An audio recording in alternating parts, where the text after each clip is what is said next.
돼요. 흔쾌하게. 이게 몰라예요. 몰라해서 괜찮아까지 못 가시면 안 맡기고 계신 거예요. 여러분 생을 맡길 정도가 돼야 하나님과 함께 살아갈 수 있습니다. 여러분 운전대도 하나님한테 맡기는 거예요. 하나님이 보내오는 자명찜찜의 신호에 따라 살아갈 수 있으면요, 하나님과 완전히 하나 된 사람이 됩니다. 아주 간단해요. 제가 불교보다 기독교도 되게 좋아하는 부분이 있어요. 그러니까 어느 부분이 있어요. 그 부분이 뭐냐면, 불교는 다 좋은데 너무 현란해요, 이론이. 기독교 쉬워요. 하나님 안에서 다 해결합시다 하면 이게 이해도 쉽고요. 일반인도 그럼 그렇게 하면 되구나 하고 이해가 쉬워서 제가, 그래서 불교 중에 이런 불교가 나무아미타불이에요. 나무아미타불 안에서 다 해결하는. 아니면 관세음보살. 합쳐서 나무아미타불 관세음보살이면 다 해결돼요. 아시겠죠? 그래서 그런 장점들이 있어요. 그래서 비슷해요. 기독교나 그런 정토신앙은 비슷해요. 복잡한 이론 공부 안 합니다. 맡기면 되는데. 믿고 맡기면 돼요. 그러니까 그 믿음이 성령 안에서 믿을 수 있는, 성령과 하나 되는 믿음이어야 돼요. 그래서 그러시려면 요 팁들을 좀 들어보세요. 이분들 고수니까, 세계적인 고수입니다, 이분은.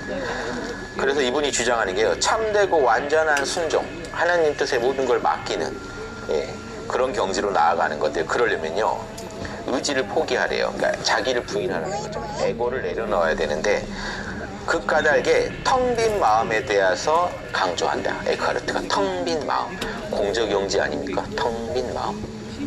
사실은 이게 순수한 IM 상태죠. IM 뒤에 아무것도 안 붙어 있으면 텅 빈 마음이에요. 그냥 텅 비어 있는데 존재는 하잖아요. IM이니까 존재는 하는데 어떤 것으로도 규정할 수가 없죠. IM 뒤에 뭐가 붙어야 규정이 되죠. 키가 작다, 키가 크다, 언제 태어났다, 돈이 많다, 아니면 배고프다, 아니면 나는 뭘 주장한다, 뭐라도 붙어야 제약이 일어나는데 어떤 제약도 없는 존재, 이게 텅 빈 마음입니다. 텅 빈 마음이란 어떤 것에 의해서도 동요하지 않고 어떤 것에도 묶여있지 않은 그런 마음이다. 자, 첫 번째 한번 이렇게 정리해봤어요. 두 번째, 텅 빈 마음이란 바로 자신이 생각하는 최상의 것에 어떠한 방식으로도 묶이지 않은 마음이다. 자기의 어떤 상해도, 그러니까 자기가 볼 때 제일 좋은 거 있죠? 그것마저도 내려놓고 있는 상태라는 거예요. 그러니까 기독교인이라면 하나님이나 예수님이겠죠. 거기에도 묶이면 안 돼요. 이게 불교에서 말한 살불살조의 정신입니다.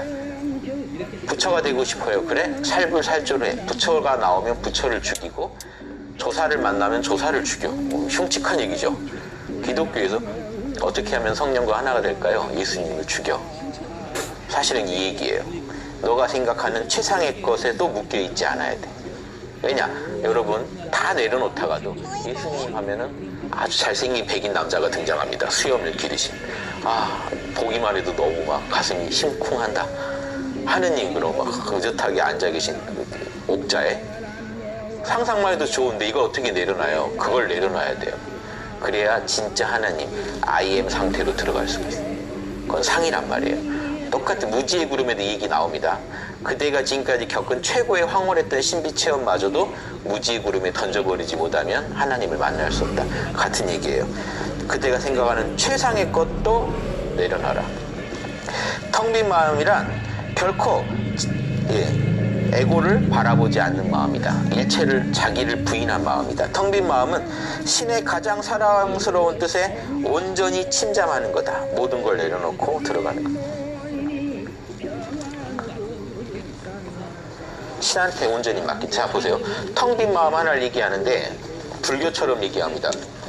텅 빈 마음은 어떤 것에도 동요되지 않는 마음이다. 이게 불교에서 공삼매랑 통하고요. 텅 빈 마음에는 네가 생각하는 제일 좋은 그런 형상마저도 거기 있으면 안 된다. 그러면 무상삼매. 불교에 삼삼매가 있습니다. 공삼매, 무상삼매. 그 다음에 신의 뜻에 모든 걸 맡기는 거다. 이거를 불교에서는 무원삼매라고 합니다. 내가 개인적으로 바라는 게 없는 거예요.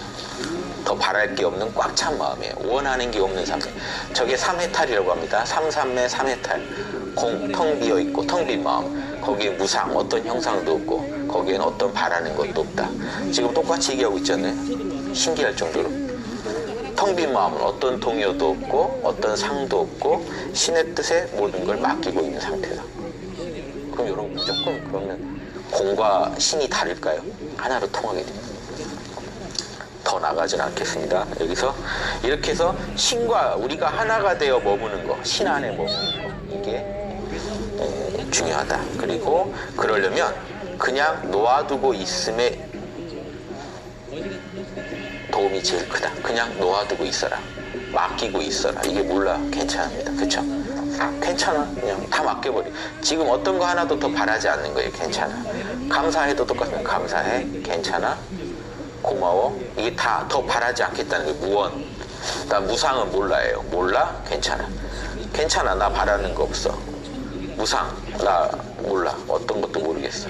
몰라와 괜찮아로 밀고 나가면요. 여러분 의식이 그대로 신거 하나 될 수 있다. 이게 이 글에서도 이런 게 설명이 잘 되는 것 같습니다. 자, 그 다음에요. 그러려면, 자, 이게 요거 하나 더 얘기하고 들어갈게요. 제가 이 성령이 사실은 이게 여러분의 이 에고의 세계가 혼과 육의 세계면요. 영은 여러분 에고가 아니에요. 에고의 뿌리지. 그래서 영이 뭔지 아세요? 영이 원래 IM이에요. 그러니까 여러분 혼과 육은요, IMP에 뭐가 붙은 거예요. 내 몸이 어떻다, 뭐 마음이 어떻다, 생각이 어떻다. 그런데 IM, 여러분 존재 자체를 영이라고 하는 거예요. 그런데 여러분의 영으로 들어갔더니 영이 사실 알고 보니 여러분이 영을 깨치고 나면요, IM, 여러분의 현존 상태 들어가면 사실은 거기가 신의 현존이라는 걸 알아요. 그래서 먼저 영을 찾아 들어가면 그 영이 사실은 성령임을 알고 내 안에 하나님이 계시다는 걸 깨닫게 되는 거예요. 순서적으로 말하면요. 먼저 여러분의 영을 찾으세요. 성령을 바로 찾으려고 하지 마시고 내 존재의 뿌리, 영을 찾으시면, 혼과 육의 뿌리인 영을 찾으시면 영이 거듭나겠죠. 그 영이 거듭난다는 게 사실은 성령이 작동해요. 거기에서. 그래서 성령이 강림한 것처럼 느껴져요. 다시 원래 계셨다고 봐야 되지만 그래도 강림한 것처럼 영이 살아나면서 내 안에서 하나님이 작동을 시작해요.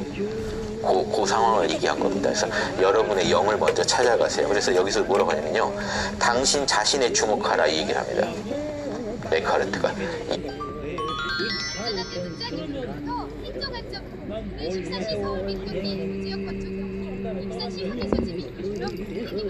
영을 보라는 게 그대 자신을 찾아라. 이게 불교의 핵심 사상입니다. 직지신경 있죠? 요거 그 금소발자, 최초의 금소발자를 직지신경 제가 한번 읽어드렸는데, 직지신경이 뭔 말? 그대의 마음을 곧장 들여다보라. 거기에 부처님이 계시다 이건데, 기독교식으로 하면 거기 하나님이 계시다. 그대의 마음을 곧장 들여다보라. 에카르트는 정확히 알고 계세요. 이분은 달인입니다. 정확히 얘기합니다. 자, 좀 더 볼게요. 네. 많은 사람들이 자기 혼자 있으면 더 평안할 거라고 생각하고, 또 어떤 사람은 교회가 있으면 평화로울 거라고 생각하는데, 에카르트의 답변은 명백하게 아니오입니다. 아니오. 에카르트의 이야기예요. 올바른 사람은 참으로 자신에게 있어서 신을 갖고 있는 사람입니다. 그만이 유일하게 이 신만을 생각하고 살아가기 때문에 그에게는 모든 것들이 다 순수한 신이 돼버립니다. 즉 자신을 포함해서 전체가 신처럼 느껴지는, 이게 우리가 말하는 일체가 하나님의 신비로 느껴진다는 이런 불교에서는 법공이라고 합니다. 일체가 마법이 다 참나의 작용이구나 이렇게 보이는, 그가 유일하게 신만을 갖고 있고 오직 신 안에 온전히 거하니까 일체가 다 신으로 보이는, 신의 작용으로 보인다는, 자신의 모든 행위에 그리고 온갖 장소에 신을 모시고 다닌다. 그런 존재는 항상 신 안에서 살아간다. 이 얘기를 해줬고요. 그래서 내적으로 이렇게 홀로 있을 수 있어야 되는데, 내적으로 홀로 있는 게 이제 IM 상태죠. 내적으로 홀로 있기를 우리는 연습해야 한다. 그런 존재는, 이걸 연습하는 사람은 사물을 꿰뚫고 파고 들어가서 그 가운데 가가지고, 이게 영혼육에서 영입니다. 영까지 파고 들어서 그 가운데서 신을 포착한다. 성령을 포착해요. 그걸 배워야 한다. 그리고 그는 본질적인 방식으로 힘차게 신을 자신 속으로 모시고 들어와 자신의 꼴을 바꾸기를 배워야. 자, 이분이요 정확히 설명해 주신 게, 자기 자신 안으로 파고 들어가서 영으로 파고 들어가서 성령을 만난 다음에 성령을 자신 속으로 모시고 들어와 자신의 꼴을 새롭게 바꾸기를 배워야 한다는 건요, 이 성령을 통해 이 혼과 육까지 다 뜯어 고쳐야 된다는 거예요. 이제 자기 안에 신이 들어왔죠. 그러면 신과 닮은 자기 꼬라지를 만들어야 된다는 거예요. 자기 모양을 다 신의 모양으로 바꿔놓는 작업을 해야 돼요. 그럼 여기서 자기 삶에서 지상 천국이 일어나요. 먼저 남을 신경 안 쓰더라도 내 자신이 먼저 신의 뜻대로 살아가는 존재가 되겠죠. 에크하르트 이분이 대단한 게요, 안으로 신을 만나는 걸 얘기하는 분은 많아요. 이분은 다시 나와서 나와 이 세계를 바꾸는 걸 얘기합니다. 이분이 공부를 아주 제대로 하신 분이라 제가 소개해드리고 싶었어요. 에크하르트는 그리스도를 기다리라는 부름을 받고요, 그리스도를 따르는 사람들, 즉 크리스찬들이죠. 내가 다시 오마 하고 나를 따르라 하는 명령을 듣고 그리스도를 따르고 있는 사람들, 곧 그의 말을 듣고 있는 청중과 독자들을 특징 짓는다. 그들은 비록 누군가, 여기서부터 이제 에크하르트 얘기인데요, 그들은 비록 누군가 그들에게서 너무 멀리 떨어져 있어 누가 오는지를 모르거나 그들이 기다리는 주인이 없을지라도 그들은 주인을 기다린다. 지금 당장 안 오시더라도 계속 기다리는데, 그리하여 우리도 또한 세상의 모든 것 가운데서 의식이 깨어 있어 우리 주님을 바라볼 수 있어야 한다. 그러니까 막연히 기다리는 게 아니라 그냥 기다리는 게 아니고요, 그런 사람들은 반드시 일해야 한다. 그리스도를 기다리는 사람들은 세상 속에서 그리스도를 기다리되 알아보는 눈이 있어야 되잖아요. 그러니까 세상의 모든 것 가운데서 의식이 깨어나게 하여 우리 주님을 바라볼 수 있게 하고 기다려야 한다. 요게 성경 풀이하시다 나온 것 같아요. 요 구절만 떼어놨는데, 성경 중에 예수님이 그러잖아요. 늘 깨어 있어라. 내가 언제 올지 모른다. 깨어 있어라. 그날이 언제 올지 모르니까 깨어 있어라. 그런데 에크하르트가 거기서 그 얘기를 하고 싶은 거죠. 깨어 있어야만 우리 주님을 바라볼 수 있다. 내 안에 있는 신성을 찾은 사람이라야 그리스도를 다시 만날 수 있다. 그래서 이분은 항상